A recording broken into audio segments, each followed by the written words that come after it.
what you may be used to in other capital markets. And I think that the root of the biggest difference, and hence probably exactly is it? Well, essentially what the Forex is abbreviation obviously for foreign exchange, and it's the relative value of one currency versus another. Now this is we all been in one shape or another at one time in our lives. So let's imagine right now that we're not talking about MetaTrader or we're take a vacation. Let's say that you live in the United States and you're planning to go take a vacation to Switzerland.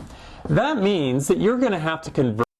This is the symbol for Swiss francs, and this is the notation you would see when you're talking about a Forex pair. This is the dollar compared to the franc.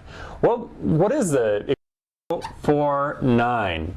What that means is that means it costs 1.2049 francs to buy a dollar. So that's pretty simple. Decimal place when you're getting really good pricing, so you can get all the way out here to the 5th decimal place. And this decimal place right here from 2049 to 2050, then we've moved up 1 pip. So you'll hear Forex traders use that verbiage all the time. Now if we were to dollars worth of spending money into francs at this particular exchange rate, well, that's going to give us 602 foreign exchange transaction. If you've ever traveled abroad, this is what you've done. So you've turned your domestic currency into another currency at the exchange rate. This is one. And talk about, well, what happens at the end of the summer when we decided to leave our vacation and start to go home and we haven't spent any of our spending cash. So we still have these 602 francs. And we still have those 602 francs in our wallet, and we're looking to be able to exchange them back into dollars.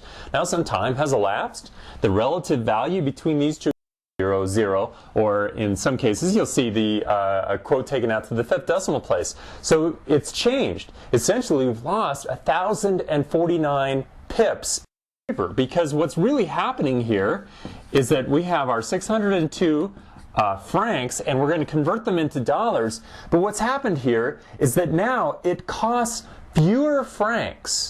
It used to be a little better than 1.2 francs to buy a dollar. So the franc has actually increased in value versus the dollar. So this is the way that a Forex transaction must be a bad thing for us. Well, not necessarily, and this is something that's hard to wrap your head around when you first learn it. If we convert this $647. Now, that means that we just made a profit on our vacation of 10%, at least on our spending money. And the reason why was because in value. This is just like if you held a stock that's worth dollars and it appreciates in value versus the dollar. The franc, we held this to our domestic currency and we're able to walk away with a profit.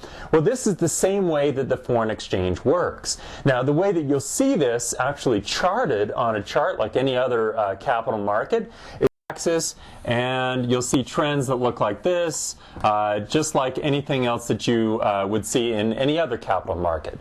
Now, when you've got the trend going up, then when the trend is going down, the currency on the left-hand side is actually depreciating in value, and the currency on the right-hand side is appreciating in value.